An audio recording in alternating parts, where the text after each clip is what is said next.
Então abra a palavra de Deus, texto de 1 Tessalonicenses, capítulo 1, verso 5. Abra a tua Bíblia com alegria, nós vamos pregar essa palavra para você. 1 Tessalonicenses, capítulo 1, versículo 5, nós vamos ler essa palavra enquanto a igreja abre. Amém, Jesus. Pastor Daniel, nesse momento saúdo a todos os meus amados que estão pela internet, sejam bem-vindos a esta igreja em nome de Jesus. Amém, que o Senhor Jesus fale aos vossos corações, em campanha o toque da trombeta, campanha de preparação e santificação para a volta de Jesus, porque o Evangelho está chegando, amém, nos últimos dias. Amém, cenáculo. Deus abençoe a todos que nos acompanham hoje, dia 24/8/2014, domingo, ao vivo, em nome de Jesus. Vamos ao texto, 1 Tessalonicenses 1, verso 5, que diz: porque o nosso Evangelho não foi a vós somente em palavras, mas também em poder, e no Espírito Santo, em muita certeza, como bem sabeis quais fomos entre vós, por amor de vós. E vós fostes feitos nossos imitadores e do Senhor, recebendo a palavra em muita tribulação, com gozo do Espírito Santo, de maneira que fostes exemplo para todos os fiéis na Macedônia e na Acaia. Porque por vós soou a palavra do Senhor, não somente na Macedônia e Acaia, mas também em todos os lugares. A vossa fé para com Deus se espalhou de tal maneira que já dela não temos necessidade de falar coisa alguma, porque eles mesmos anunciam de nós qual a entrada que tivemos para convosco, e como dos ídolos vos convertestes a Deus para servir o Deus vivo e verdadeiro, e esperar dos céus o seu Filho, a quem ressuscitou dentre os mortos, a saber, Jesus, que nos livra da ira futura. Amém, cenáculo? Quem crê nesta palavra, dá glória a Deus, igreja. Quem crê, dá glória a Jesus. Pode se assentar, Deus abençoe toda a igreja.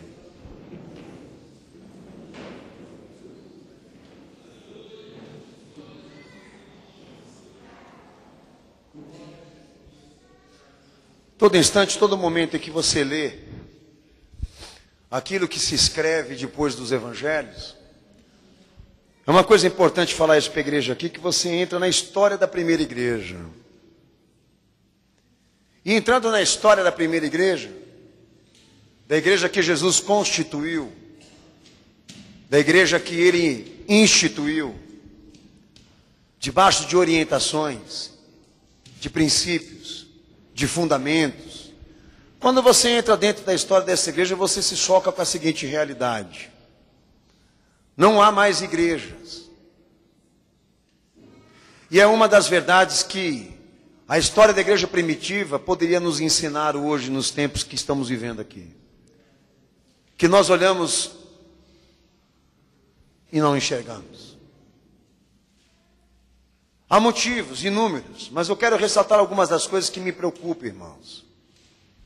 Mas antes de entrar na questão, no mérito do que Paulo escreveu, porque se trata de uma carta administrativa que esse irmão deu à igreja existente, porque essa igreja de Tessalônica, ela existia. Essa carta de recomendação, de verdades, instruções, esse irmão escreveu dentro de uma cadeia. Não podia estar presente em alguma delas. Não me recordo bem se nesta aqui também. Mas a grande questão é que estas cartas, elas colaboram em muitos sentidos, e não só doutrinários, mas exatamente na questão de nos mostrar do que os crentes viviam daquela época. Quais eram as orientações, as instruções que os pregadores davam dentro daquela igreja. E conhecendo, fazemos os choques dessa realidade, de que não há mais pregadores. Não sei se isso te conforta, para mim estarrece.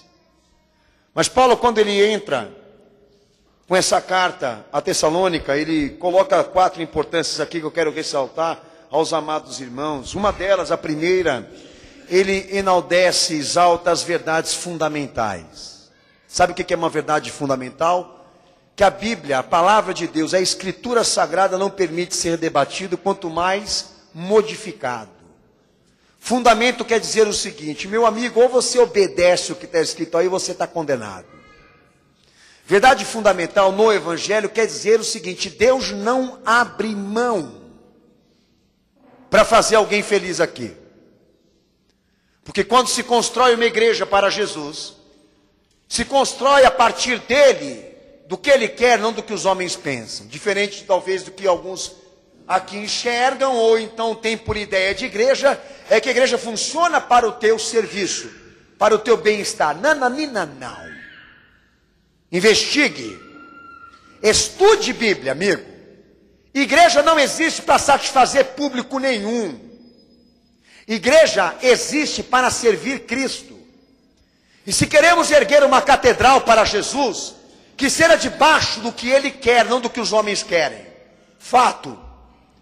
O apóstolo se preocupou em lembrar os crentes da época as verdades fundamentais que nós não podemos abrir mão. Segundo, exortando a igreja a uma santidade, uma vida agradável ao Senhor. Eu não estou dando referência ainda, tá? Mas é a essência do texto que você está lendo aí. De 1ª e 2ª Tessalonicenses. Exortando, pedindo aos crentes de que todos tivessem uma vida harmonizada. Quer dizer, agradável com aquilo que Jesus pede. Diferente daqueles que hoje já têm tendências a buscar exemplo ou níveis de comportamento com o mundo, se parecem mais com o mundo do que com Cristo. Isso quer dizer que Jesus não tem influências com ele, ou comunhão com ele. Terceiro ponto que Paulo coloca também, uma coisa que me chama a atenção, de que essa carta também foi utilizada para consolar irmãos, acerca de entes queridos que haviam falecido. E quando você vai procurar saber que entes queridos eram esses, se tratavam de irmãos na fé que tinham sido assassinados porque eram cristãos. Ele se preocupou em dizer à igreja por carta acerca do que haviam acontecido com aquelas pessoas que tinham morrido por causa da fé. De que elas não estavam abandonadas, de que elas seriam compensadas, arrebatadas, acolhidas por Jesus no tempo da sua glória. E ele foi e consolou a igreja. Uma coisa que me chama muita atenção é que hoje a palavra consolo, que eu já preguei aqui recentemente na quinta-feira, que muitos procuram agora, já não entra essa experiência de terem registros da sua história ou da sua família de alguém que tenha morrido por causa da fé, de tanto amar Jesus, de tanto servir Jesus. Isso é uma vergonha para nós, sabia? Sabemos que os problemas que estão sendo tratados hoje aqui com oração, com campanha, com clamor, com pedido de socorro a Jesus, não retrata os problemas da igreja daquela época. E quando entra a questão da perseguição, muitos pastores dizem o seguinte, que nós estamos vivendo um tempo novo. Por isso que a igreja não está sendo perseguida. Mentiroso, safado. Porque não se trata de uma mudança de tempo, mas de uma mudança de pregação, de caráter, de identidade que essa igreja não vive. E por isso que ela é aceita pela sociedade da qual ela hoje está inserida. Não mudou o tempo. A sociedade aceita a igreja hoje, como está aceitando, no seu vínculo religioso transitório. Não é porque ela se simpatizou com a igreja cristã, é porque a igreja se travestiu de um aspecto diferente daquela igreja lá atrás. E eu não estou fazendo uma crítica pessoal, filho. Eu estou fazendo uma crítica bíblica. Que é vergonhoso, nós sabemos que hoje, a nível de problemas e constrangimentos, não tem um indivíduo que possa levantar aí e dizer que o problema dele é por ser crente, por ser cristão, de que ele está padecendo e sofrendo porque ele ama Jesus demais. De saber que o problema das pessoas que estão hoje aqui dentro da igreja condiz com vida material, com vida insatisfatória, descontentamento, problema de casamento, matrimônio, falta de conduta e falta de caráter. Sabe qual é um conselho, quando eu leio a experiência da igreja lá atrás, um conselho que eu dou para a igreja hoje? Meu amigo, a melhor coisa que você tem que fazer, bota a cara na terra e tenha vergonha do que você é. Porque você diz que você é crente, mas eu lhe provo que você não é. Porque se eu apresentar para você o modelo de crente que a Bíblia prega, você vai chegar na seguinte conclusão: que você não chegou a acertar um terço dessa palavra que você diz que você é.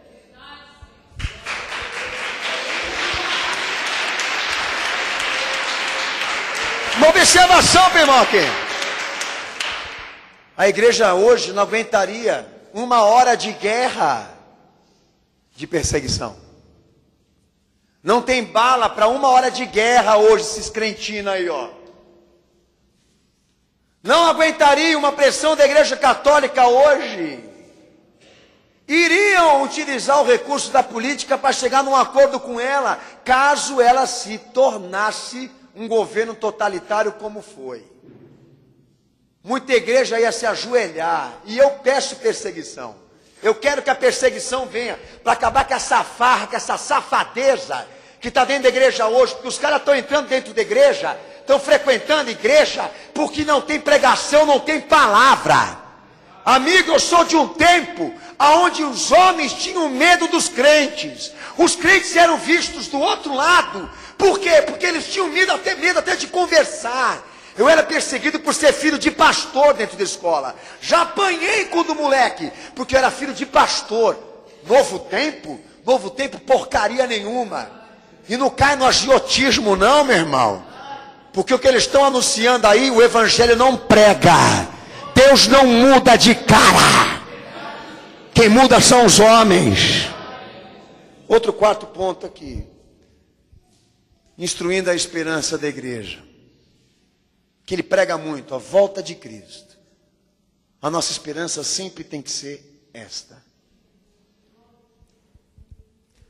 Então é chamado ele, quando muito preocupado com a questão da situação da igreja, instruindo, documentando, registrando, escrevendo, mandando, enviando pequenos bilhetes, pequenas cartas, para alimentar a fé da igreja. Ele entra num ponto que o pastor, eu quero ler novamente com a igreja, que ele diz o seguinte: porque o nosso evangelho não foi a vós somente em palavras, mas também em poder e no Espírito Santo, em muita certeza, como bem sabeis, quais fomos entre vós por amor de vós. E vós fostes feitos nossos imitadores, e do Senhor, recebendo a palavra em muita tribulação, com gosto do Espírito Santo, de maneira que fostes exemplo para todos os fiéis da Macedônia e Acaia. Porque vós soou a palavra do Senhor, não somente a Macedônia e a Acaia, mas também em todos os lugares. A vossa fé para com Deus se espalhou, de tal maneira que já dela não temos necessidade de falar coisa alguma. Sabe o que ele está fazendo? Ele está fazendo um elogio à igreja tessalônica, porque ele havia mandado Timóteo, um servo dele, um evangelista, para ir visitar essa igreja e saber como ela estava. E o relatório que Timóteo trouxe para Paulo o motivou a escrever isso, sabendo que o que aquela igreja estava vivendo naquele momento era uma coisa tão gloriosa, tão cristã, tão pura, tão verdadeira, que ele não tinha reclamações para fazer. Mas aí entra a questão: como é que pode uma igreja distante de um homem tão importante conseguir produzir tantos frutos para Jesus, frutos no que eu digo aqui, testemunho, evidências cristãs? Como que esta igreja, que Paulo elogiava aí, conseguiria ser elogiada por um homem tão santo que era ele? Sabendo e registrando a história que ele ficou ali, talvez menos do que um mês com aquele povo. Se comprova pela história que esses irmãos que ele está reconhecendo, legitimando, elogiando, pelas evidências, de que ele passou um tempo pequeno com eles, ensinando, orientando, instruindo as bases fundamentais da fé. E o que ele ficou maravilhado? Por ele saber, por ele estar sendo informado de que essa igreja havia feito tudo o que ele havia instruído. E pergunta-se, como que uma igreja, que um povo, que um crente, que cristãos, como que a obra sobrevive? Meus amados irmãos, a obra, segundo as Escrituras Sagradas, ela não sobrevive por calor humano, irmãos. Há administrações, há ministérios dentro de uma instituição como essa daqui, mas não é o segredo dessa igreja. O segredo dessa igreja, meus amados, é a natureza da fé dela. Isso quer dizer que a igreja que Jesus introduziu e instituiu na terra, ela tem uma natureza.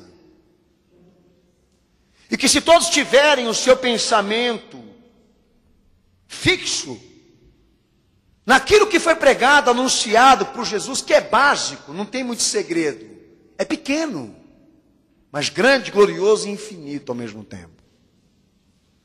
Se todos nós tivermos cientes da base fundamental dessa natureza chamada Evangelho, a palavra de Jesus,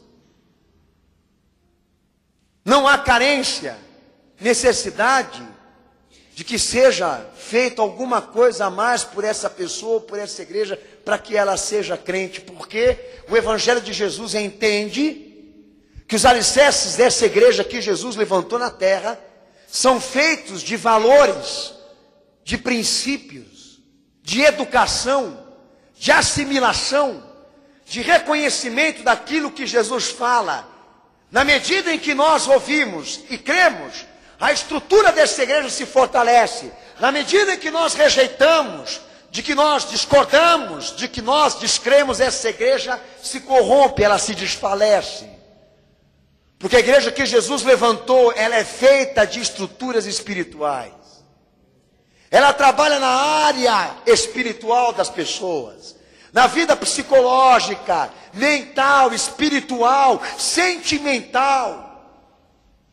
São partes importantes dessa igreja que não podem estar comprometidas. Mas deixa eu dizer uma coisa para você. Há quem subestime isso que eu estou falando aqui. Há quem não concorda com isso que eu estou pregando aqui. Mas a experiência dessa igreja prova a tese de que uma igreja, de que o povo de Deus, de que o povo cristão, ele vive da convicção, ele vive da certeza, ele vive daquilo que Jesus fala, daquilo que ele prega.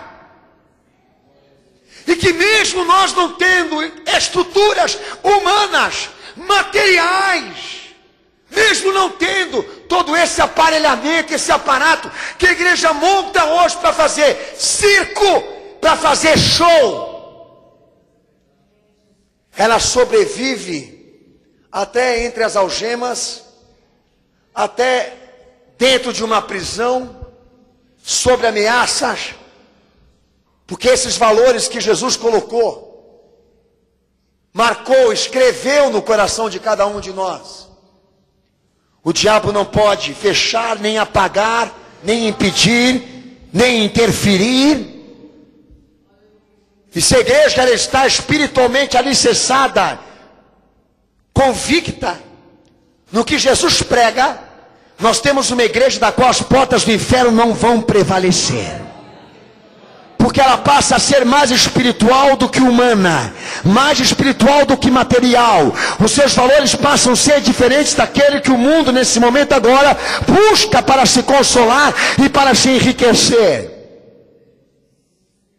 É estranho, é cômico saber que uma igreja que Paulo passou o menor do seu tempo como apóstolo, veio a produzir e a ser uma igreja espiritualmente mais avançada e desenvolvida do que as outras que tiveram a permanência dele mais extensiva, mais longa, diríamos assim.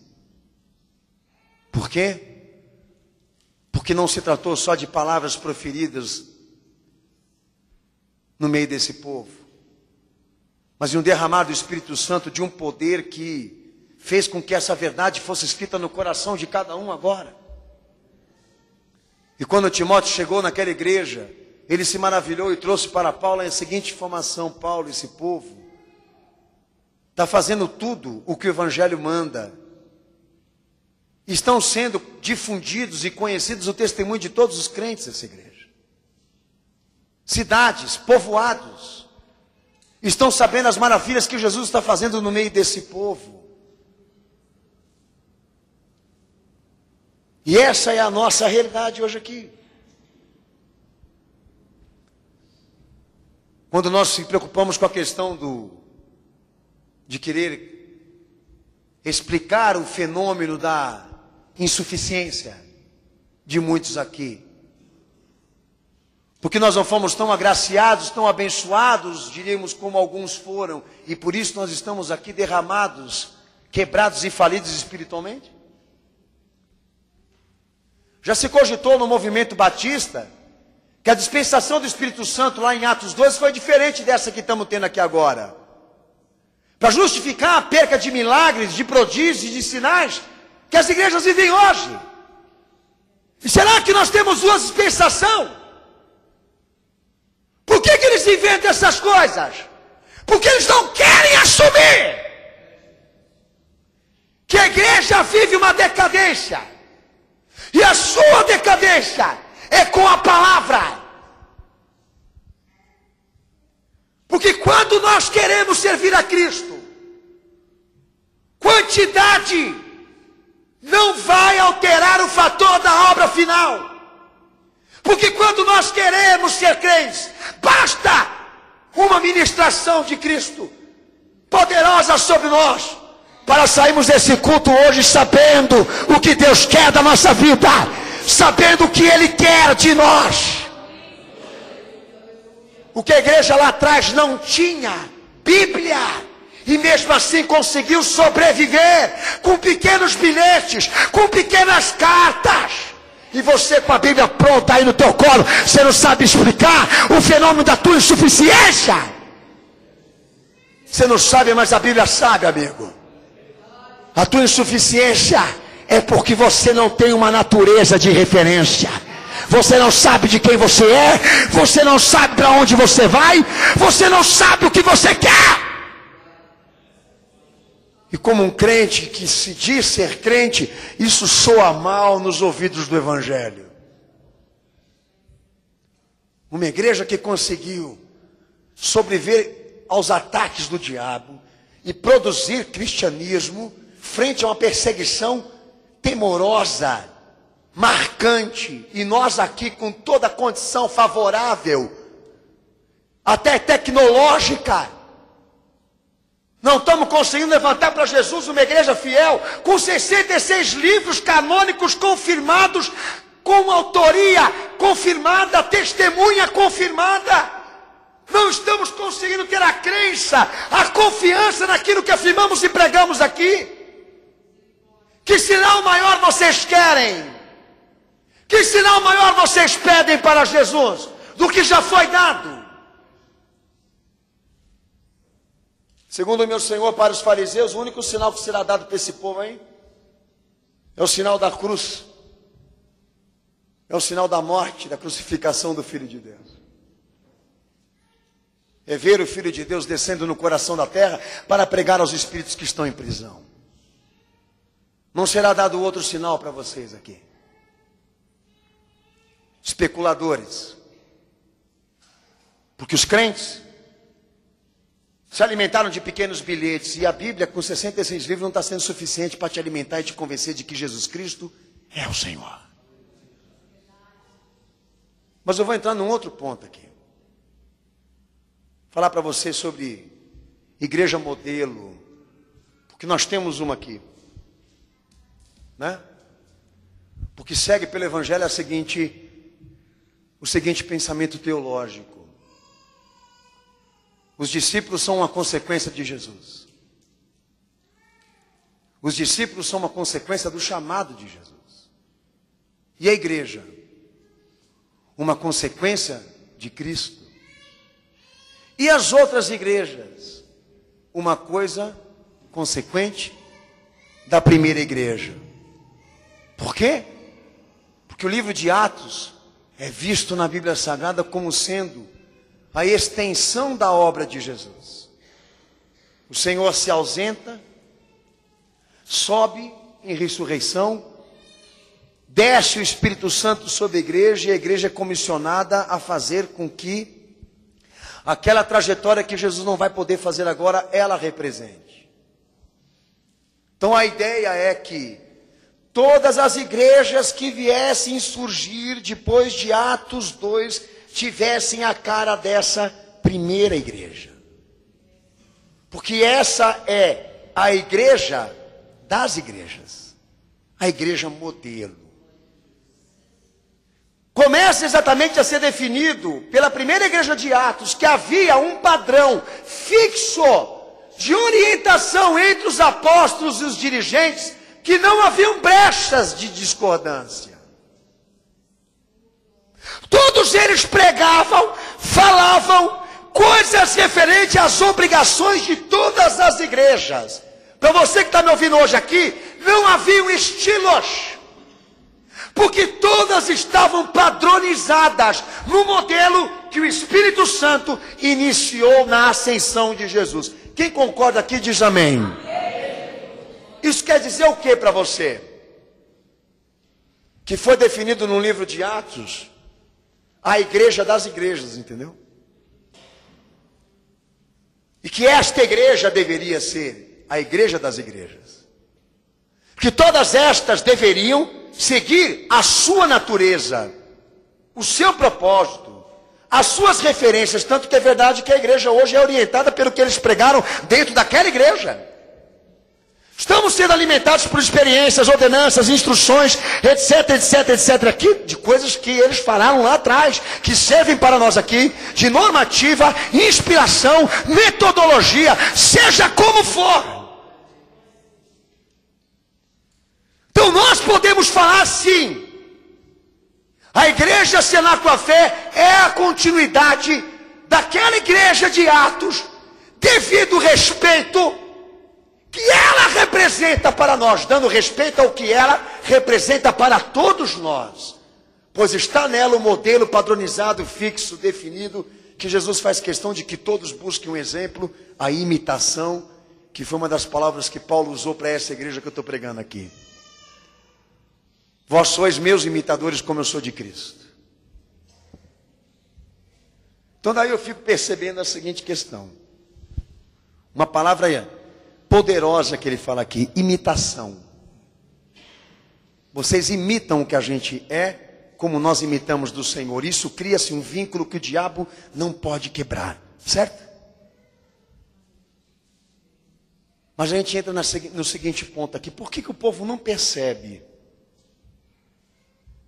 que as instituições que levam o nome de Jesus não estão seguindo, não estão respeitando, não estão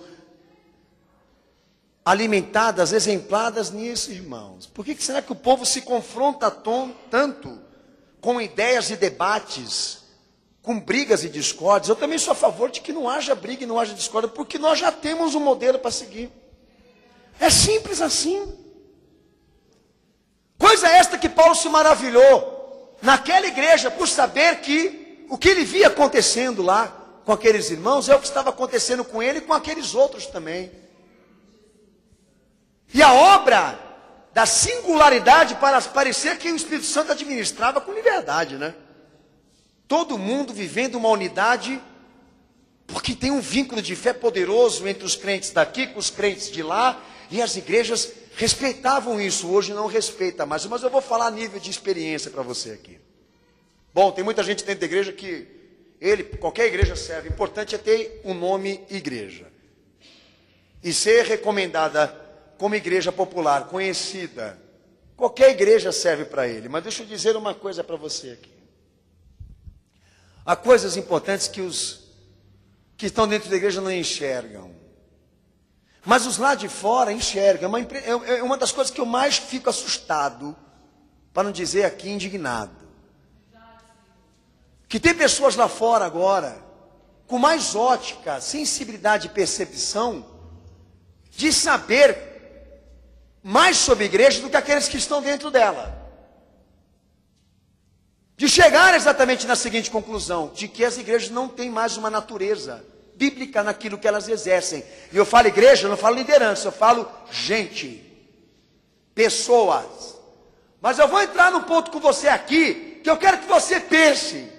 Quando a Bíblia foi canonizada, preguei sobre isso na televisão. Quando os evangelhos começaram a aparecer do Mar Morto, e a arqueologia, os destroços, trazendo esses documentos, esses registros, quem foi historiá-los para saber a origem, o conteúdo de algum deles, foi chamada a atenção desses historiadores, um ponto que eu quero definir com vocês aqui, de que esses 4 evangelhos que estão na tua Bíblia, todos eles se harmonizavam, pois falavam de um mesmo Jesus, de uma doutrina de salvação, enquanto os outros que foram encontrados eram contraditórios.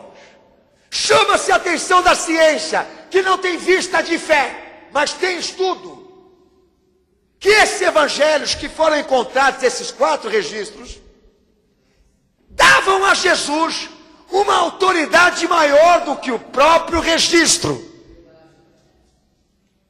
E chama a atenção deles a harmonização entre eles, pois todos falavam de um mesmo Jesus, de um mesmo Senhor. A abordagem de todos eram idênticas, por mais que tratavam Jesus de várias particularidades, todos eles estavam no mesmo vínculo de visão de fé. E mais um outro ponto, quando eles conseguiram juntar os 4 registros, começaram a surgir epístolas e cartas como esta, que você lê na tua Bíblia também. E sabe qual foi o critério que eles usaram para saber quais desses registros e cartas tinham autenticidade apostólica? O Evangelho. Então eles pegaram o Evangelho como espelho para saber se o restante daquelas cartas que foram escritas baseadas aonde? Na autoridade daquilo que Jesus fala. Então o que Paulo fala, o que Pedro fala, o que outros demais instrutores, mestres, sacerdotes, apóstolos que estão aí nos livros canônicos pregam, nada procede deles, nada vem deles. A igreja sabia que o que Paulo falava, o que Paulo chamou de meu evangelho, não se tratava dele, não se tratava da sua inteligência, mas de recomendações que ele ouviu do Senhor, que os outros também ouviram do Senhor. Então não haviam brechas na igreja, não haviam dúvidas na igreja acerca da palavra que estava sendo pregada lá. Por isso ela sobrevivia aos ataques do diabo, porque esta igreja era crente. A pergunta que eu faço para esse povo que está aqui hoje: por que você não enxerga isso? Interessa quantos foram analisar a canonicidade da Bíblia Sagrada? Para mim não importa, todos foram, bateram de frente e foram obrigados a assumir. Até as epístolas que estão depois dos evangelhos. A canonização é uma costura. E chega na opinião definida de que todos eles se parecem, são parentescos, são idênticos, por mais que sejam pessoas diferentes, de testemunhas diferentes. É o vínculo da fé. A ciência foi obrigada a reconhecer que existe isso na Bíblia. A ciência foi obrigada a perceber que só há um Evangelho, só há um Cristo, um Jesus, como também um modelo de igreja. Por isso que os livros estão unidos aí, porque eles foram honestos quanto à questão do quê? De que todos eles são idênticos. Então eu chego na seguinte conclusão, de que o que Paulo falou para aquela igreja, enaltecendo, glorificando ao Senhor pela fidelidade daqueles irmãos, sobre imitação, não é um erro. Por quê? Porque aquilo que ele pregava ali dentro, ou por intermédio de carta, seja como for, não eram recomendações pessoais dele, mas do próprio Cristo, que é a autoridade máxima dessa igreja. Então sabe como uma igreja ela perde? Sabe quando as pessoas são vencidas na fé? Quando elas perdem a sua referência. 1 Coríntios 11:2, Paulo diz uma coisa interessante que eu quero que você leia. Pode ler.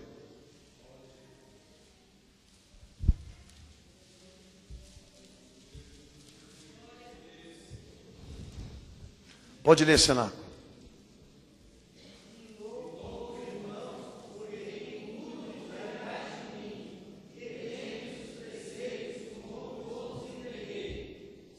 Amém? Agora lê Gálatas 1, versículo 6. Gálatas 1, versículo 6.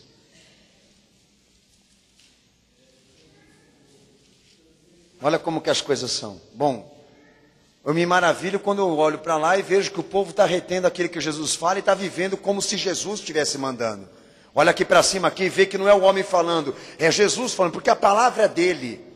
Ok? E ele via isso acontecer na igreja. E olha o que ele diz aqui, Gálatas 1, versículo 6. Maravilho-me de que tão depressa passeis daquele que vos chamou a graça de Cristo para outro evangelho. Já não foi o caso de Gálatas. O qual não é outro, mas há alguns que vos inquietam e querem transtornar o evangelho de Cristo.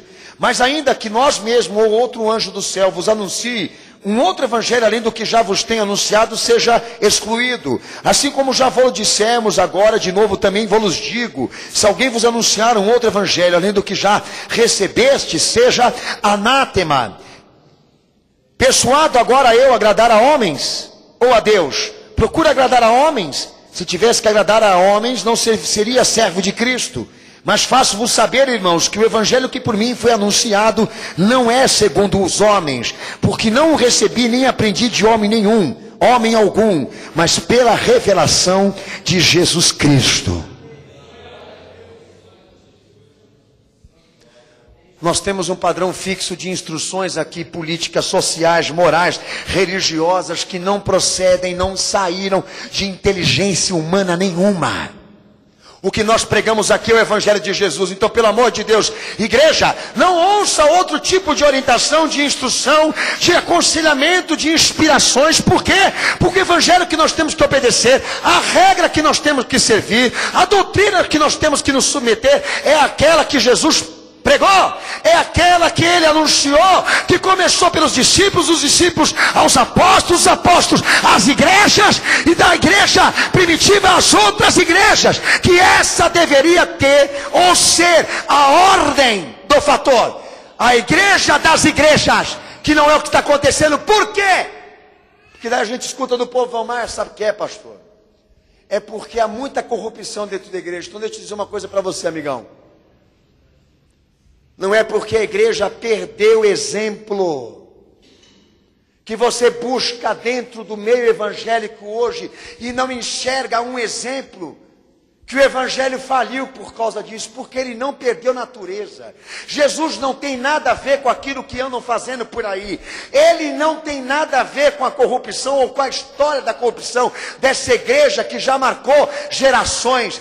O que ele quer, o que ele pede, o que ele doutrina, o que ele fala está registrado aí. Você não pode usar os escândalos e as corrupções dos homens para querer justificar o teu erro, a tua ineficiência. Porque todas as vezes que você vem com argumentos como esse aqui, na presença do Senhor ou então em qualquer outro lugar, para dizer que é por causa da corrupção da igreja, por causa da falta de exemplo entre os irmãos, que você está assim, você quer dizer que Jesus é imprestável então? Porque o que ele viveu, o que ele te ofertou, o que ele te deu não é suficiente? Quem é Paulo? Quem é Pedro? Quem é os homens dentro de uma liderança da igreja? São meras figuras. Vos falo de um evangelho modelo, que gera uma igreja modelo, de uma fé que tem natureza, que se nós quisermos investigar, saber, conhecer, nós temos tudo para isso, tudo colabora para que a gente imite, para que a gente se inspire, para que a gente cumpra, para que a gente se estabeleça nisso, mas não está acontecendo. Por quê? Porque você está decepcionado, frustrado, porque você não sabe mais em quem acreditar. Vai tomar vergonha na tua cara, rapaz.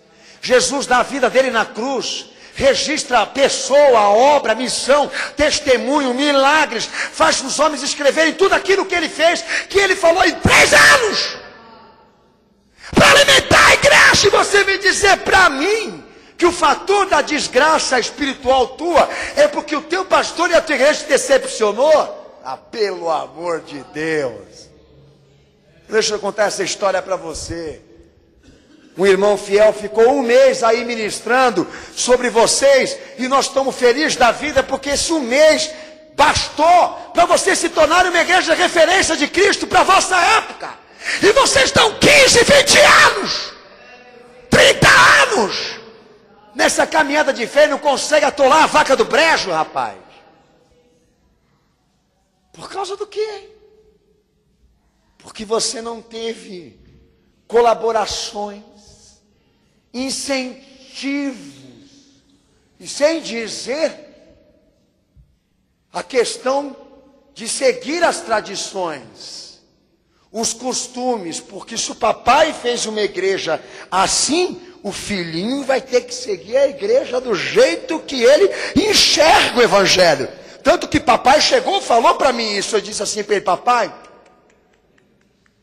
porque a igreja quem instituiu não foi o Senhor, a igreja quem instituiu não foi o Papa, a igreja quem instituiu não foi Pedro, a igreja quem instituiu foi Jesus, debaixo da rocha, debaixo do fundamento, debaixo da palavra dele, debaixo do que ele quer. E foi debaixo disso que Pedro alimentou, pregou, Paulo alimentou e pregou na sua época. E as igrejas conseguiram sobreviver com bilhetes.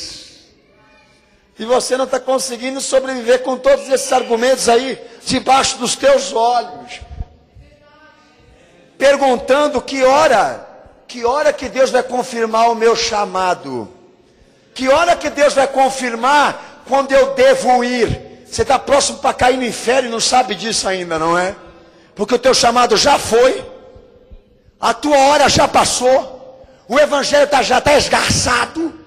O Espírito Santo também já está esgarçado com essas desculpas esfarrapadas que vocês estão colocando no altar do Senhor, justificando o erro, dando desculpa para erro, dando desculpa para tropeço, querendo buscar um culpado, querendo dar um veredito, entendeu? Das mudanças que estão vindo por aí, que nós temos que, se harmonizar, aceitar, entendeu? Que isso está acontecendo, banana para você.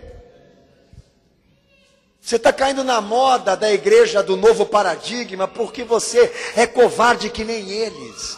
Você gosta da igreja do show, da igreja do circo, da igreja dos políticos, da igreja dos famosos, da igreja dos ilustres, porque você é covarde que nem eles. Você quer a indústria, você quer o capitalismo, você quer o sistema, você quer a moda, você quer as amizades, a harmonia com este século, deste mundo que está lá fora. Porque se a tua necessidade, o teu problema for Cristo, basta ler um texto, um versículo, que esta palavra vai entrar na tua alma, porque ela tem o teu coração e a liberdade que ela precisa para te salvar e te libertar.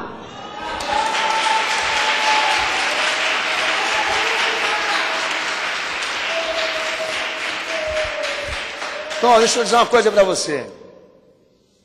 Quando a gente cai na questão da imitação, o modelo é Cristo. Não se especialize bem antes de você abrir a tua boca para falar sobre igreja. Porque eu tenho sido alvo de muita crítica naquilo que eu falo. E o que eu tenho percebido é o seguinte: o povo perdeu referência, perdeu natureza. E o que eu estou me referindo aqui, o que eu estou falando aqui, é que o povo não quer saber mais do que a Bíblia fala.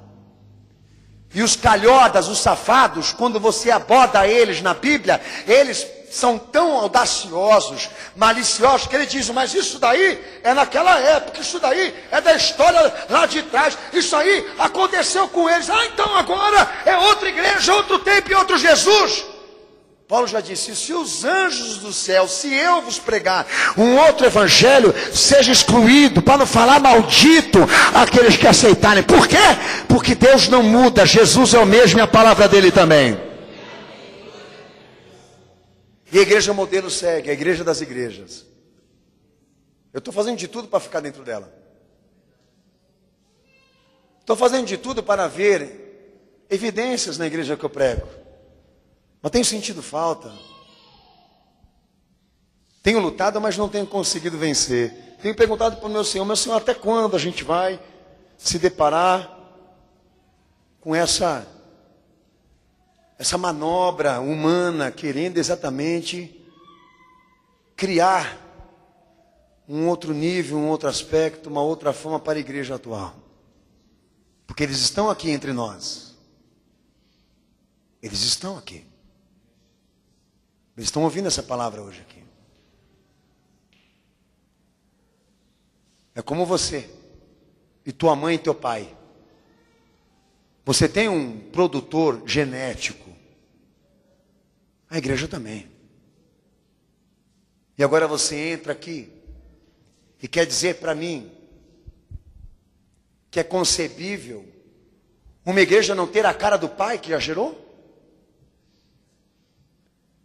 De que nós podemos ter uma igreja para Cristo concebida e gerada por outro órgão reprodutor?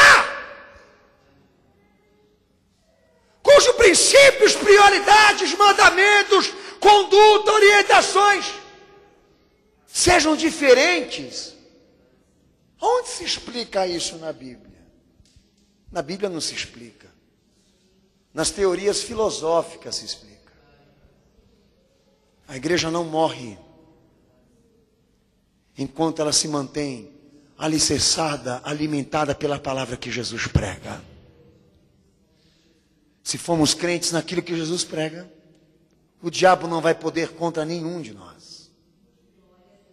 Se nós perdemos o exemplo do pastor Daniel, uma citação que eu quero dar, que eu não sou santo, nem um pouco santo.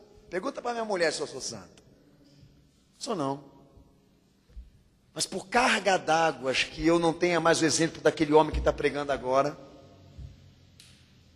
isso quer dizer que a minha vida cristã e a minha obra com Jesus acabou? Você está querendo um argumento para ser safado, rapaz. Nós temos uma videira que nos alimenta, nós temos uma sustentação em nossas vidas, nós temos aquele que nos dá vida. A nossa visão, o nosso olhar tem que estar para aquele que morreu por nós, que nos amou até o final, que dele não sai mentira, dele não sai vergonha, dele não sai escândalo. É para ele que nós temos que estar olhando.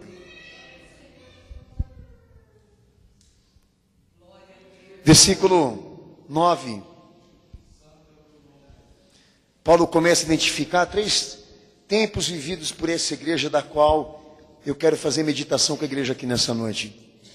Levando em consideração que a igreja, ela vive, se une ou tem comunhão por intermédio de instruções fixas, que são obrigatórias. E olha o que Paulo fala aí, em 1 Tessalonicenses capítulo 1, versículo 3 primeiro. Lê bem alto, cenáculo.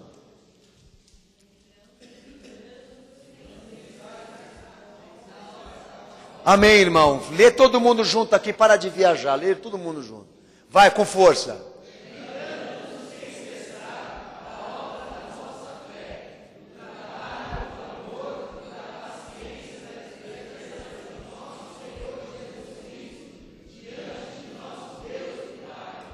Então vamos lá. Ele ficou feliz com a igreja, de que ela estava obedecendo às verdades fundamentais do Evangelho, Evangelho único, que não é de Paulo, de Pedro, nem de Marcos, nem de Mateus, nem de Lucas, é de Jesus. E ele se alegra e fala aqui das 3. A primeira delas, ele fala aqui, a obra da vossa fé. A obra da vossa fé, que vos fez se converter a Deus dos ídolos. Versículo 9, ele cita também. A obra da vossa fé, que tem chamado a atenção, que tem sido testemunho ao ponto de não necessitarmos de falar coisa alguma, diz ele, né? O fato da vossa conversão a Deus dos ídolos que vocês adoravam, praticavam, veneravam, etc, etc, etc. A obra da vossa fé vos converteu. Que lindo, que maravilhoso, conversão. Essa palavra que é tão poderosa no Evangelho, mas que perdeu completamente o significado nos dias de hoje. Porque hoje o cara não fala que ele se converteu, ele fala, sou evangélico. Muda. Porque se ele falar, eu me converti a Jesus, ponto, os caras pegam, dá um monte de paulada nele, joga ele lá na lata do lixo como indigente. Mas se ele falar que ele é evangélico, é capaz de até dar um emprego para ele. Mas uma das coisas que este homem chegou naquela igreja, que fez ele dizer que ele não tinha mais nada a falar, foi o fato da cidade, das pessoas, do mundo em que essa igreja vivia, saberem que eles tinham se convertido a Deus. Então abre o texto de João 6, verso 28, verso 29, você vai saber mais ou menos que conversão que é essa que Paulo falou, que essa igreja viveu. O tempo em que estamos vivendo agora, eu não sei o que vai ser do meu amanhã, eu vou pensar como Tessalônica, vou pensar igualzinho aqueles irmãos daquela igreja lá. O tempo que eu estou querendo viver agora é provar que eu me converti a Deus de todo tipo de ídolo que este mundo já propagou. Vê o texto. João 6, 28 e 29, lê, irmão.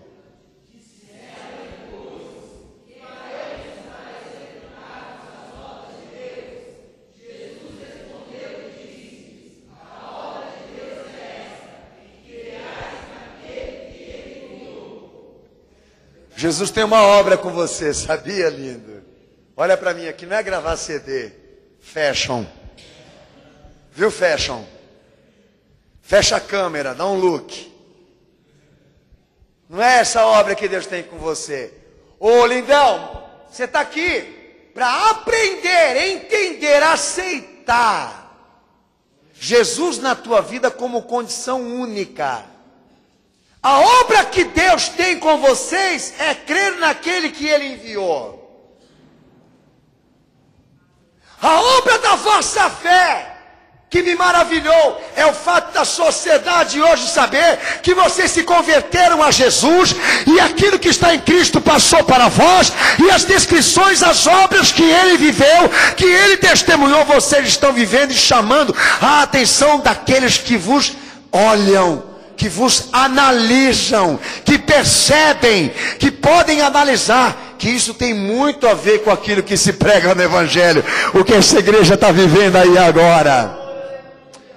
Mostrar para a sociedade, para o mundo da qual eu existo, que eu me converti a Deus porque aceitei a Jesus de uma forma tão profunda e clara, que eu posso dizer que quem adora Maria vai para o inferno.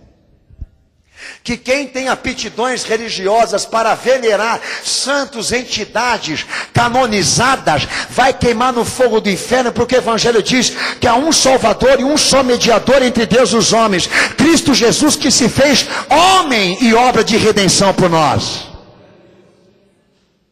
Como nós nos evoluímos aqui no Evangelho, como nós crescemos hoje aqui no Evangelho, porque aquilo que nós estamos pregando e vivendo já não se harmoniza com aquilo que o mundo vive. Há uma separação entre nós e a sociedade agora, que não é por questão de natureza, de origem, de classe social, não é por questão de gênero, mas o que nos separa deste mundo agora é uma questão de fé. É uma questão de escolha. Enquanto eles adoram, veneram ídolos, se matam por causa da idolatria, nós admitimos, elegemos, reconhecemos, obedecemos Jesus Cristo em nossas vidas. É o que nos separa do mundo agora. Então nesse exato momento muito se evoluiu a obra da vossa fé, porque o mundo está percebendo que não há compatibilidade entre vós e o mundo, entre vós e os ídolos, entre Cristo e Belial e os templos da adoração satânica. O mundo está percebendo que não tem liga, harmonização, porque aquilo que vive dentro de uma igreja fiel, o mundo não se simpatiza, não se atrai, não se harmoniza, não fica apaixonado, até quando ouve o corinho que eles cantam. Quer saber? Fico até endemoniado quando canto um corinho. Agora ele canta, agora os cantores gospel cantam lá fora no mundo e todo mundo chora. Tem alguma coisa errada. Ah, não, tem alguma coisa errada. Aqui, ó. Padrão Eu falei para você, natureza, fixação de instrução universal, que condiz para todas as igrejas. E de repente eu me deparo com uma que está fazendo fama com Jesus, filho? Está ganhando prêmio Nobel, medalha de honra. E eles dizendo o seguinte: nós temos crescido, desenvolvido, nós temos expandido o nosso ministério, o evangelho está crescendo. Eu não vejo o evangelho crescer, não. Porque os católicos espíritas frequentam as igrejas. Quer dizer o quê? Que eles não estão ouvindo pregação. Eles não estão sendo doutrinados e instruídos. Isso quer dizer que nós estamos na pior fase da igreja. Porque a igreja de Jesus escandaliza, era perplexa. Olha João Batista, por exemplo, na época dele. Durou pouco tempo como profeta, e a cabeça dele foi parar numa bandeja. E a do teu pastor? Está onde? Na Caras. Né? E daí se pergunta: ah, mas pastor, é porque o meu pastor... É porque o teu pastor é inteligente, né? É porque ele é inteligente, ele é nobre, ele é carismático, ele é cativante. A tua igreja é cativante. Todo mundo gosta dela. Não é? Não que eu queira dizer para os amados irmãos que o evangelho é odioso. É porque aonde Jesus fala não há compatibilidade com o mundo. A igreja tem a cara dele e não tem a cara do mundo. Os princípios e as doutrinas que se servem e se seguem ali são tão poderosas que o mundo é obrigado a reconhecer que não tem nada a ver com aquilo que está sendo exercido por crentes fiéis. A vossa obra da fé vai ser reconhecida, amado, o dia que ficar concluído, certo de que você se converteu de verdade. E de que aquilo que Jesus prega e fala, está no teu íntimo, está na tua vida. Por enquanto você está vivendo de justificações,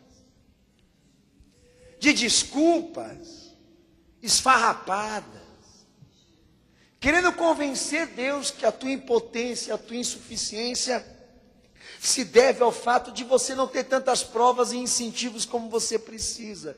Jesus morreu na cruz e não foi suficiente para você.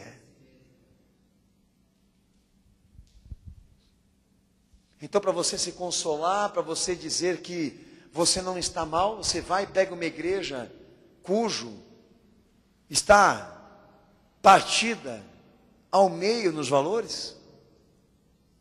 Para ter uma forma de consolo para você, você vai e entra numa igreja onde a autoridade maior não será de Cristo, mas é dos homens. Obra de fé. A obra de fé que me fez converter a Deus e dizer ao mundo que eu existo para servir, honrar e obedecer o meu Senhor. Eu não consegui fazer isso ainda, então você deve. O trabalho do vosso amor é servir a Deus vivo, a um Deus verdadeiro. Mateus 22, 37. O trabalho do vosso amor é servir ao vosso Deus debaixo da verdade inteiramente. Abre esse texto aí. Paulo reconhece que aquela igreja estava cumprindo o mandamento, não só quando ela imitava a igreja, os crentes fiéis, como também ela cumpria, ela obedecia a fé. Mas ele fala, o amor que vocês têm aí no vosso meio, é isso aí, ó. Pode ler, bem alto esse texto, pode ler.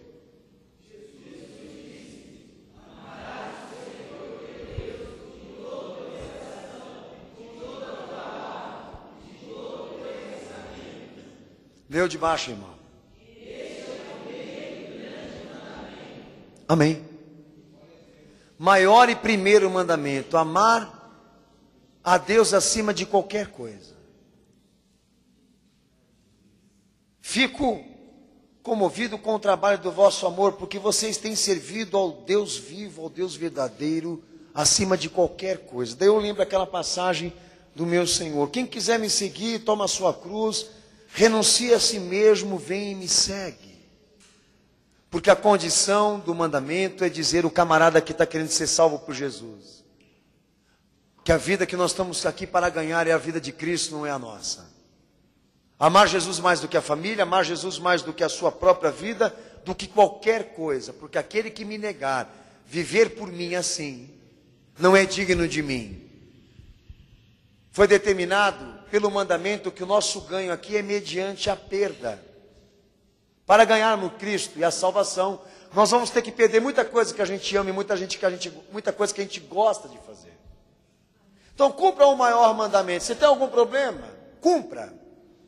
Porque esse será o trabalho do vosso amor, amar a Deus acima de todas as coisas. Perder o que você ama para ganhar Cristo. Essa é a tua meta como cristão. Isso que me maravilha dentro da igreja, porque eu estou olhando nesse momento, pensava Paulo, né? E estou vendo esses irmãos servindo a Deus, mais do que a si mesmo.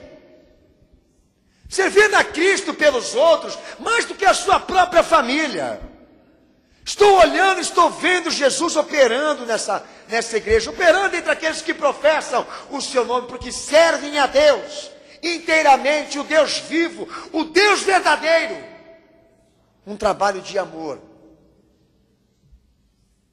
Daí se pergunta, mas... E aí, pastor? O que o senhor tem a dizer do dia de hoje? O que eu tenho a dizer do dia de hoje que eu disse no primeiro instante dessa pregação? Nós temos uma natureza de pregação que não está sendo respeitada. Ela me diz no que eu tenho que crer e ela diz para mim no que eu tenho que amar acima de qualquer coisa. E o povo não está querendo saber disso. Então não vem você hoje aqui querendo dizer do que nós já sabemos, a corrupção. Sabemos. Todo mundo sabe. Queremos saber o que você é de diferente disso tudo que está acontecendo aí fora. É isso que nós queremos saber aqui. Eles roubam, eles mentem, eles enganam, constroem templo para o Beelzebu. E você tem feito o que de diferente? Somos ótimos para analisar que a situação está feia. É tão óbvio que até os pensadores enxergam isso. Mas aqui nessa noite eu gostaria de saber o seguinte: há uma razão, há uma justificativa para que isso tenha se estendido até nós? O Evangelho diz não. Porque o exemplo a ser seguido é Cristo. A vossa imitação é Jesus. Os anjos poderiam cair, Paulo poderia ter caído, mas o Evangelho nunca pode ser comprometido pelo que os homens estão fazendo, porque ele se baseia no que Jesus fez. Então o Evangelho determina o seguinte: eu esperava de você uma obra de fé, uma obra de amor correspondente, e eu chego aqui e vejo uma carta de desculpas. No momento onde nós estamos sendo abençoados por uma dispensação histórica, poderíamos estar produzindo muito mais para Jesus do que aquela igreja lá atrás. E estamos envergonhados diante dela. Ao ponto de eu te dizer que eles dizem que a dispensação lá foi especial, num tempo diferente do nosso. Mentira! O Espírito é o mesmo, a palavra é a mesma, o Salvador é o mesmo. Nós é que nos rendemos. Eu digo nós porque eu me incluo, porque eu sou tão miserável quanto você. As obras que eu faço falam por mim, mas eu não estou aqui para me exaltar. Estou aqui para dizer que eu me vejo frente a uma igreja derrotada, falida espiritualmente. Eu falo no contexto geral, e eu procuro um arrependimento, um reconhecimento. E o que eu vejo, amados, são pessoas querendo criar uma defesa baseada no erro dos outros. Enquanto nós deveríamos estar preocupados aqui em fazermos a diferença daquilo que está sendo feito de errado lá fora agora. E não estamos mais, de repente, em comparação a eles, nós estamos em vantagens, estamos mais evoluídos a nível de fé e amor e esperança. Nós não vemos isso. Por que você acha que Jesus está falando isso aqui hoje? Porque ele traria Timóteo hoje aqui numa carta de recomendação para sermos prestigiados e reconhecidos por um justo, um fiel. Um homem conhecedor da palavra, Bom, se Paulo existisse nos dias de hoje e entrasse aqui nessa igreja, ele seria convincente, ele seria claro, verdadeiro e honesto em dizer o seguinte, irmãos: que o evangelho que o nosso Senhor prega está sendo vencido e calado por causa dos interesses. E que nós estamos em falta aqui. Um povo que não produz frutos. É uma igreja morta. É uma igreja falida. E você pode ter certeza de uma coisa. Você vai fazer companhia para o Macedo lá no inferno, filho. Ele porque roubou, extorquiu a igreja, fez todas essas porcarias com o nome de Jesus, e você porque não fez nada. O povo da tua casa, os teus amigos, aqueles que te conhecem, o que eles falam de você como cristão? O que eles pensam de você como cristão? Sabe o que muita gente lá fora pensa de você? Que você é igual a eles, não muda nada. Só o rótulo.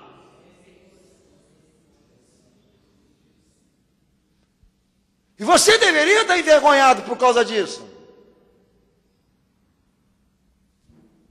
Você deveria estar hoje aqui gemendo por dentro, por saber que a tua obra está condenada, porque ela não produziu aquilo que Jesus esperava.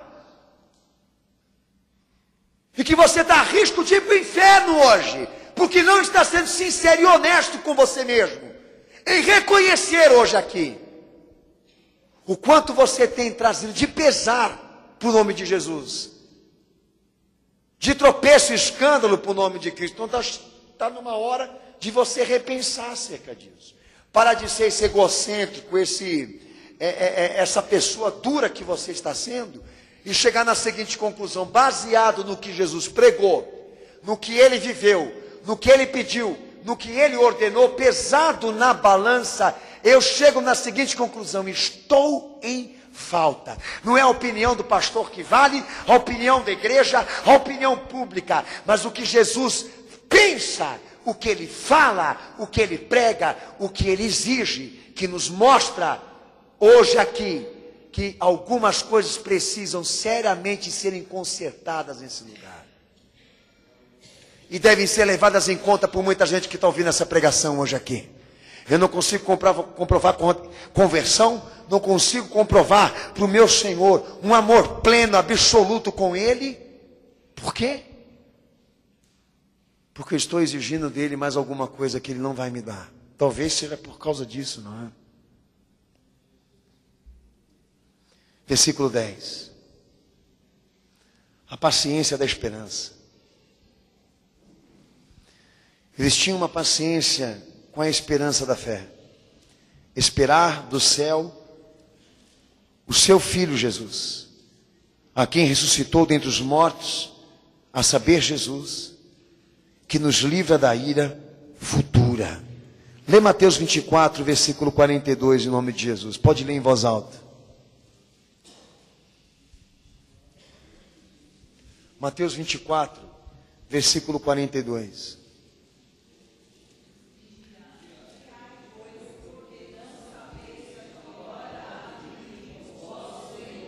Amém?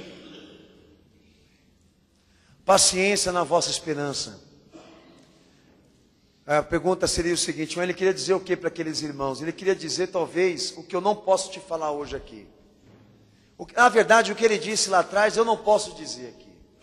Que eles tinham que ter paciência para aguardar a volta de Cristo, que ainda não era um acontecimento tão próximo. Hoje, eu não posso dizer para você, paciência, querido, porque não sabemos quando Jesus voltar, e não sabemos quando Ele vai voltar mesmo, mas os sinais, os avisos nos mostram que já era para ter acontecido ontem. Mas o que eu quero citar com os amados irmãos não é a ordem do tempo e os conflitos que existiram lá dentro para saber quando Jesus iria voltar. Eu quero tocar num ponto importantíssimo aqui, que fez esse apóstolo reconhecer os tempos que essa igreja vivia. Primeiro, reconhecer a fé dela. Segundo, o amor dela. e quando ele entra na questão da esperança, ele mostrava que mesmo aquele povo, não tendo um esclarecimento escatológico, apocalíptico, acerca da vinda de Cristo, era uma igreja que se preocupava em estabelecer esse dia como sendo o dia da vida deles. É o motivo que nós temos de pregar a volta de Jesus, saber que a igreja está pedindo para ouvir isso. Eu tenho dito para meus irmãos aqui o seguinte: olha, irmão, a coisa está tão feia. Os ímpios estão lá fora pedindo esclarecimentos doutrinários para entender mais esse Apocalipse. Mas dentro da igreja é uma coisa assustadora. Ninguém quer ouvir. Porque as expectativas que estão aqui entrelaçadas com muita gente dentro das igrejas, volta-se para um terceiro mundo, volta-se para uma prosperidade material. Quando Paulo vai esclarecer sobre a vinda de Cristo, ele vai esclarecer com base na exigência da igreja. O fato daqueles irmãos que estavam lá tornarem o dia do Senhor e o dia da sua volta como o dia deles. Tanto que Paulo chega até a dizer o seguinte: vamos viver a volta de Cristo como se fosse hoje, irmãos. Todo dia vivamos a volta de Jesus como se fosse naquele dia. Porque se ele não vier hoje, o que ele quer de nós, a gente sabe. Se não for amanhã, o amanhã nós sabemos o que nós temos que fazer com base no que ele nos ensina. Então vivamos a volta de Cristo como se nós fôssemos ver o céu rasgar e ele voltar hoje. Por quê? Porque a nossa esperança, o nosso futuro, a nossa ansiedade, a nossa expectativa se debruça, se apoia num reino superior a este que está aqui na terra.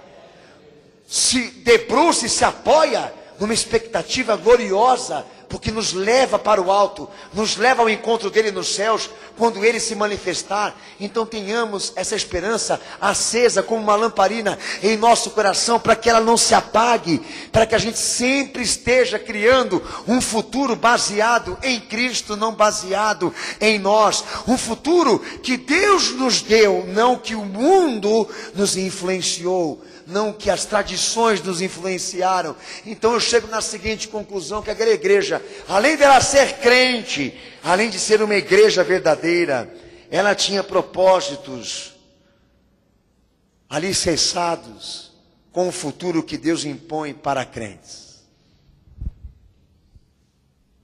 Então eu falo de gente aqui que não chora pela casa que não tem, chora pela salvação da alma que ainda não conseguiu. Fala de pessoas aqui hoje que não oram para o filho ganhar um emprego, olha para o filho, ora pelo filho se converter antes que Jesus volte.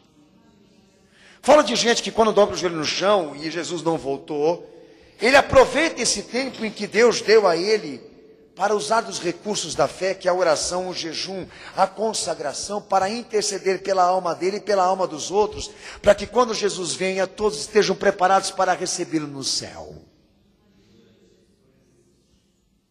São as propriedades fundamentais da fé que eu estou te pregando aqui. Mas daí eu vou ao encontro do que você pensa, do que você espera, do que você planeja. E o que eu encontro?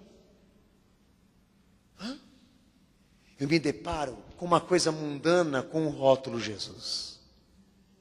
Porque, cara, você só pensa no mundo. Você só pensa nas oportunidades aqui. Você só pensa na ambição, só pensa na matéria, na satisfação, na alegria. Se você vai viajar ao final do ano agora. Se você vai passar o ano hoje de 2014 para 2015... mais nobre, mais recompensado, mais realizado, para justificar aquele outro que você passou no vermelho. Você dobra o joelho e ora por coisas que Deus agora não fala por prioridade. Você jejua e ora por coisas que não salvam, que não te dão a dignidade de Cristo, não te leva para o céu. Não são prioridades. Falta de esperança? Falta de ressurreição? Falta de propósito com o dia do Senhor. Mas Paulo diz, um dia que pode nos livrar da ira de Deus. Um dia especial para os fiéis, porque irá livrar os crentes da ira que Deus derramará sobre essa terra no futuro. Por isso pense, tempos que essa igreja vivia, a fé, o amor, a esperança. A fé que os converteu. O amor que os fez colocar Jesus acima de qualquer coisa. A esperança que os fez fazer, ou pensar, ou exigir, ou clamar que a vinda de Jesus viesse hoje, agora. Até brinquei com a igreja outro dia. Falei que agora o povo, quando escuta eu pregar sobre a vinda de Jesus, quando começo a falar sobre as partes pessimistas das profecias que estão se cumprindo, os caras começam a pedir, pelo amor de Deus, para a gente não pregar, e não pedir para Jesus voltar, porque se ele voltar agora, muita gente vai para o inferno. Eu até brinquei com os irmãos hoje na doutrina, que se depender disso, então Jesus nunca vai voltar, porque com certeza muita gente vai para o inferno. Mas eles estão pedindo para a gente orar para Jesus não voltar. Pastor, ora para Jesus não voltar. Não pede para ele voltar. Por que você vai para o shopping? Você tem planos para ir para o shopping? Para ir para Paris? Fazer as tuas compras? Hein? Quais são os planos que você tem? Que você não pode tratar a vida de Cristo como se fosse hoje? Quais são os compromissos que você tem aqui na terra, querido? Que você vai ter que dizer para mim hoje aqui, pastor, não ore, não peça para Jesus voltar hoje, porque pode desgraçar com a vida de muita gente. Fica com eles você. Já que você é tão humanista, já monta uma ONG. Já pede para a ONU um emprego. Aí, ó, olha o ebola. Aproveita, vai lá para a África do Sul, lá o humanista. Vai lá tratar dos infectados já, você que está tão preocupado com o mundo, com as pessoas. Agora, o Evangelho também tem preocupação com as pessoas. Mas não ia dar tratamento bancário, dentário de graça para eles. Ia falar para ele o que eles não conhecem. Um amor diferente do que você ama. Eu olho para a igreja e eu tenho medo. Porque eu não enxergo uma igreja. Eu enxergo um campo de batalha. Onde as pessoas nesse momento estão guerreando, lutando, para que o Evangelho não prevaleça sobre elas. Então quero saber, quero sempre lembrar da vossa fé, do vosso amor, da vossa esperança. Porque esse um mês que eu fiquei no meio de vocês pregando a palavra e vos ensinando, vocês provaram para mim que foi um mês válido, porque não foi jogado a pérola do evangelho para porcos, mas a semente foi jogada entre corações abertos e sedentos de Cristo.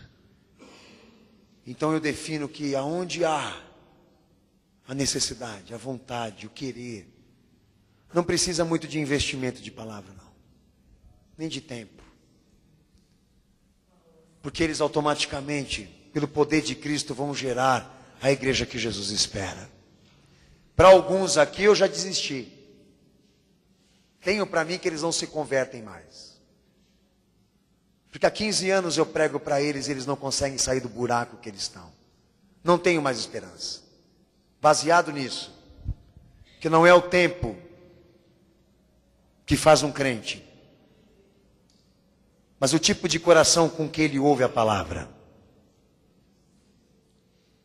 Bastava uma semana para você, com Jesus te falando coisas que você precisa saber, para você encerrar esse plano de 7 dias com Cristo, e não precisar ouvir mais, repetir aquela mesma coisa, porque você já se converteu.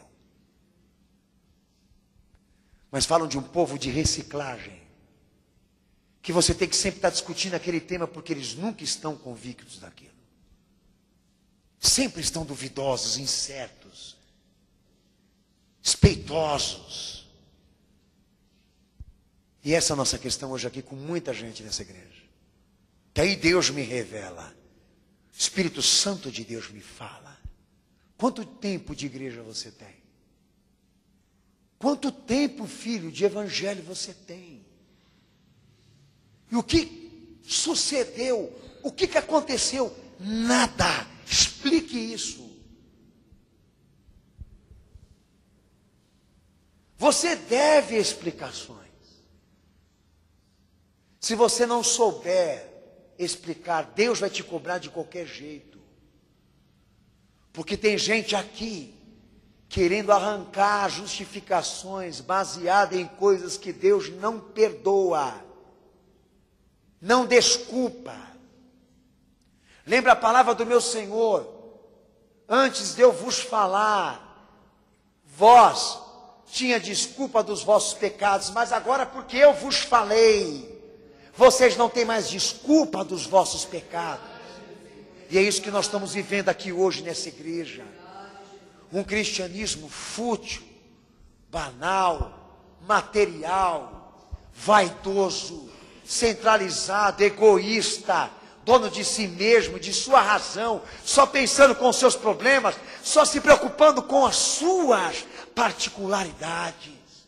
Uma igreja que não consegue amar, que não consegue crer, que não consegue ter esperanças celestiais, porque ela está morta, vencida, porque perdeu a sua natureza, perdeu a sua raiz, perdeu a sua referência, perdeu a sua inspiração. Não é mais para Jesus que ela olha, não é mais para a cruz que ela olha, não é mais lá que ela ora, que ela clama, porque ela está totalmente envolvida, embaraçada, entrelaçada com coisas terrenas, humanas, carnais. Ela não consegue ler a palavra, ela não consegue ter um compromisso de oração, de consagração, de jejum, de visita e frequentamento da igreja. Também, porque o trabalho manda, o cansaço manda, a fadiga, as obrigações com a terra e com as pessoas, com a família, com as tradições. Como nós vamos pedir a Deus desculpa por isso? Como Ele irá nos livrar da sentença? O que Ele disse para a figueira que não dava figos? Morra! Se seque! Porque eis que o machado está posto à raiz, e a árvore que não produziu bom fruto, ela vai ser cortada e lançada no fogo. Porque rejeitastes enriquecer a fé, o amor e a esperança que o Evangelho prega, amado. Resististes para que esta fé e este amor e essa esperança não fosse a recomendação que você precisa ter. Porque é assim que eu quero ser lembrado pelo meu Senhor. A forma como eu quero ser lembrado pelo meu Senhor não é baseado naquilo que as pessoas falam de mim, mas daquilo que Ele vê em mim e se alegra em mim. Que eu acho que é na verdade o que muita gente deveria estar mais entrelaçada aqui agora, em buscar do Senhor. Uma obra se administra com 10 minutos de pregação.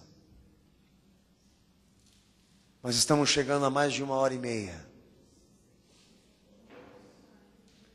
Porque a resistência é demais. E a palavra já não convence mais. Não sei se você se converteu com a minha pregação, mas eu sei que eu te cansei, te fadiguei, te trouxe muitos transtornos hoje aqui com essa pregação. Sei que você vai sair de saco cheio hoje daqui dizendo, é muito cansativo esse pastor. Essa palavra não nos cansa, não nos fadiga, ela nos enriquece. Temos uma igreja governada por Cristo, não por sábios, não por inteligentes. Abaixa tua cabeça, fecha teus olhos. Eu quero fazer um apelo aqui nessa noite. Tempos que nós não temos vivido e que Jesus manda essa igreja viver às pressas. O tempo é a fé, o tempo é o amor, o tempo é a esperança. Quem tem ouvidos ouça o que o Espírito Santo diz à igreja. Recomendo que o tempo que vós aqui agora viveis seja fé, o amor e a esperança do vosso Senhor, para que vós escapeis da ira futura que há de ser derramada sobre essa terra, pelo Deus que virá cobrar dos homens o evangelho que eles não creram. Eu não sei se Jesus vai me dar a casa, o carro, a matéria, não sei o que eu vou viver humanamente como homem, as coisas aqui entre os homens. Eu não tenho muitos projetos como homem, tenho vontades, não sei se o Senhor vai me realizar, não sei se Ele vai cumprir, mas eu sei o que Ele quer de mim agora, o tempo em que Ele me chama para viver agora.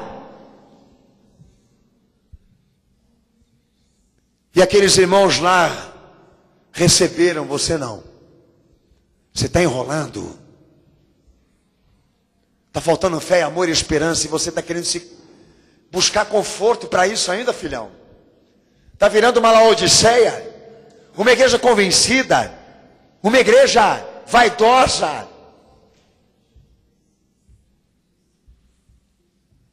Debaixo de uma morte espiritual. Então faz o seguinte. Por que Jesus te trouxe hoje aqui nessa igreja? Porque Ele ainda tem esperança de que você se salve. Eu vi pornografia. Eu vi prostituição quando eu subi nesse púlpito hoje aqui. Eu vi pessoas trocando Jesus por sexo, por dinheiro, fruto de roubo, desonesto. Vi pessoas trocando Jesus por páginas pornográficas, por homossexualismo, por perversões, por idolatrias. Ah, você não sabe que Maria ainda é um santo criado pelos homens? Você não sabe disso ainda? Que aquela Maria é uma perversidade? O que mais você precisa para saber ou ter convicção? O fogo, a condenação? Espera que está chegando para você. Eu sei o que Jesus quer que eu viva agora. Fala-se tanto de tempo apostólico. Tempo apostólico, tempo apostólico. Condizente com o quê? Com a promoção e a realização de sonhos materiais daqueles que estão aqui hoje, gemendo porque não tem mais do que tem, ou do que querem ter, ou do que os outros têm que inveja. Tempo apostólico, vai ler a Bíblia, rapaz. O tempo apostólico que a Bíblia prega, testemunha, tem ordem evangélica verdadeira. O evangelho está rico lá, não é as contas bancárias do povo, não. É o evangelho que se enriquece naquele tempo lá atrás, não são as pessoas aqui, não. Então faz o seguinte, você que está hoje nesse culto, nessa transmissão, reconhece que você é um mentiroso, um enganador daquilo que foi pregado hoje aqui. Porque a balança que está acusando a tua falta é Cristo. Para de ficar jogando com sentimentalismo. Não seguimos evangelho de homens aqui. Então reconheça que a tua impotência, que a tua infertilidade não está sendo justificada hoje aqui. E Jesus te chamou para um concerto de vida, de obra, para você mudar o curso da tua vida hoje aqui. Você vai fazer o seguinte, você reconhece, filho? Você vai sair do teu banco, vai vir aqui para frente aqui agora e vai dizer, sou eu. Sou eu. Fui pesado na balança da fé, do amor e da esperança. E me vi em falta com o Senhor. Sou eu, pastor, que ando acusando, me consolando com a corrupção dos homens, do que eles têm feito com a igreja, mas não percebi que estou talvez pior do que eles. Não tenho sido a diferença. Não tenho sido reconhecido. Não impacto, não encanto as pessoas com o que vivo de diferente daquilo que Deus me pede. Elas não conseguem enxergar em mim Cristo, elas não conseguem enxergar em mim Jesus.